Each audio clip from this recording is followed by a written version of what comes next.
Iron Man. This was yeah. the whole Marvel Cinematic Universe got kicked off in 2008. Thanks, John Well, Favreau. what's interesting, the reason I really enjoy History of Awesome, besides getting to talk to all you lovely people, Aw. is you notice things like, I guess I'd never pieced together in my head that Iron Man and Dark Knight were the same year. Yeah. And like what different divergent takes Yeah, well, on it the was superhero funny genre. too, because right? like, I remember people coming when they first announced that Iron Man was going to release the same summer. People were like, "Oh, that's going to fail so hard. That's Right. going to get crushed by Batman." Yep. That's the other thing I want to really highlight here is that, you know, Iron Man is a top-tier AAA Marvel superhero now. Yeah. But he was, like No, anyone that nobody tells had you he any was idea. before this movie came out, either it's misremembering or just, Or you know, really well, liked No, Marvel. I Clearly- couldn't believe it. I grew up reading Iron Man. Iron Man books. I loved them, but it was he something was I B kind of tier at best. Exactly. Oh, He was yeah. a B-tier hero. He was really only around, really only known by anybody because he was an Avenger. Right. Well, And to so be he's fair, part of those honestly, I mean, books. outside of the people who like actively were up on comics, like aside from the X-Men who had 4 or 5 of their own movies by this time, Yeah. nobody knew any other Marvel characters except for Spider-Man. You had Yeah. Spider-Man, you had the X-Men, and then literally everybody else. And That- I did what I think a lot of people did was, you know, I just went to see a lot of movies. I Yeah. like superheroes. Sure, I'll go see Iron Man. Didn't really have any expectations, and afterwards I'm like, holy crap.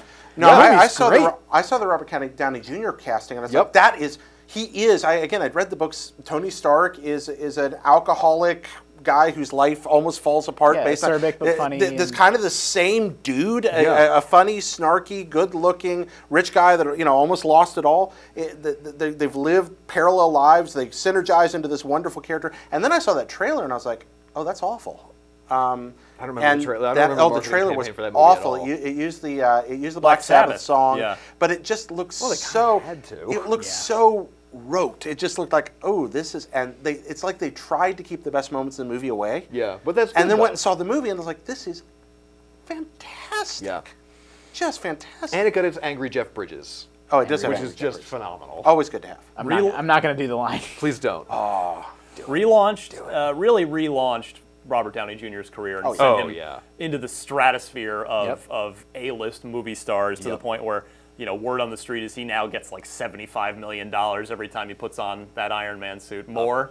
Just insane. That's Yeah. just ridiculous. But did $585 million at the box office worldwide. Personally, the first 2 acts of this movie I think are almost perfect. For me, it falls apart a bit in the 3rd act. Once the Ironmonger becomes a thing. You know, Jeff Bridges is this Yeah. comically I oversized mean, it's suit. and- kind of junky, but like I was still okay with it. Well, Well, it just, does yeah, what a kick off great the movie, trend though. of, besides, you know, sort of kicking off the Marvel Cinematic Universe, although it would take, you know, a few movies for them to really crystallize what Yeah. that Yeah. meant. It also sort of kicked off the trend of Marvel having much better heroes than villains in their movies. And also you know, kind we of like- having to, just to save their good villains Yeah. for other pieces. We like to see these heroes ham it up Yeah. and you know, kind of beat up on sort of a scrubby bad guy. And you know, I'm sort of on the fence about whether I'm okay with that or not. But that movie is a tremendous amount of fun. I get a little misty every time Jensen, saves, you know, helps him escape from the cave. It's Yeah. very sad. Aw. Poor Jensen. And now, how many billions of dollars later is the Marvel Cinematic yeah. Universe? Right, like who would have guessed? Just unbelievable.